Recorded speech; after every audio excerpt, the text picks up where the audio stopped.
আসসালামু আলাইকুম ভিউয়ার্স, আজকে একটা নতুন রেসিপি নিয়ে হাজির হলাম। কাঁকরোল দিয়ে ট্যাংরা মাছের ঝোল। আর কাঁকরোল দিয়ে ট্যাংরা মাছের ঝোল কিন্তু খেতে দারুণ টেস্ট আর মজার। এই রেসিপি দেখতে হলে আমার সাথেই থাকুন। আমি এখানে 300 গ্রাম ট্যাংরা মাছ নিছি। আর ট্যাংরা মাছগুলো অবশ্যই খুব ভালোভাবে পরিষ্কার করে ধুয়ে নিতে হবে, আর নয় মাছ আর তরকারি কোনোটাই টেস্ট হবে না। মাছগুলোকে প্রথমে আমি হলুদ মরিচ মাখিয়ে হালকা করে ভেজে নিব। আজকের এই তরকারিটা আমি একদম হালকা মশলায় রান্না করব। তেলটা খুব সীমিত দিব, এই যে অল্প একটু তেল দিলাম। এরপর আমি তেলের ভিতরে পেস্টটা দিয়ে দিব।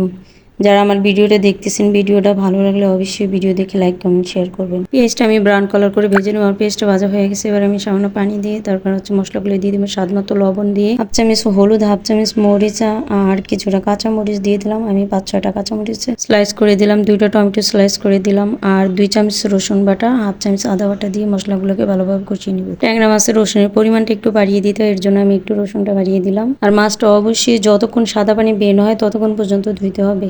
যদিও ধুইতে একটু টাইম বেশি লাগবে, কিন্তু খেতে কিন্তু দারুণ টেস্ট হবে। আমার মশলাটা কষানো কমপ্লিট হয়ে গেছে। এবার আমি তরকারিটা দিয়ে তরকারিটা কষিয়ে নিব। এই যে দেখেন, আমি হালকা একটু পানি দিয়ে তারপরে তরকারিটাকে ঢেকে কষিয়ে নিব। মিডিয়াম আঁচে রাখবো জালটা। ঢাকনা দিয়ে ঢেকে কষিয়ে নিচ্ছি। দেখেন কি সুন্দর একটা কালার আসছে। আমি এখানে হালকা মশলা ইউজ করলাম, যেহেতু কাঁকরোল পটল এসব তরকারিতে আপনার মশলা হালকা দিলে তরকারিটা খেতে মজা লাগে। মাছটাকে ভালোভাবে ধুয়ে মশলার পরিমাণটা ঠিক রেখে মশলাটা ভালোভাবে কষিয়ে তরকারিটা রান্না করলে যে কোনো মানুষের তরকারি অনেক মজা লাগবে। আমার মশলাটা কষানো কমপ্লিট হয়ে গেছে। এবার আমি পরিমাণ মতো পানি দিয়ে দেবো। আমার মতো সেমভাবে বাসায় রান্না করে দেখেন, খেতে কিন্তু এই রেসিপিটা দারুণ টেস্ট। আমার রান্নার ভিডিওগুলো একটু বড় হয়ে যায়, কারণ আমি ভিডিওতে A to Z সব কিছু দেখিয়ে দিই, যাতে নতুন কেউ আমার রান্নাটা দেখলে রান্নাটা খুব সুন্দরভাবে করতে পারে। কথার ভিতরে কোনো ভুল ত্রুটি হলে অবশ্যই ক্ষমার দৃষ্টিতে দেখবেন। আমার ঝোল দেওয়া হয়ে গেছে। এবার আমি তরকারিটা ঢেকে প্রথমে বলক আসা পর্যন্ত হাইটে রেখে, বলক আসলে মিডিয়াম আছে ঢাকনা দিয়ে ঢেকে 10 মিনিটের মতো রান্না করে নিলে আমার রান্নাটা কমপ্লিট হয়ে যাবে।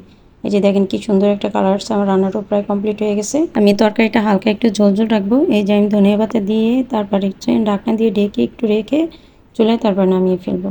ভিডিওটা ভালো লাগলে অবশ্যই ভিডিওতে লাইক কমেন্ট শেয়ার করবেন। সবাইকে অসংখ্য ধন্যবাদ আমার ভিডিও দেখার জন্য।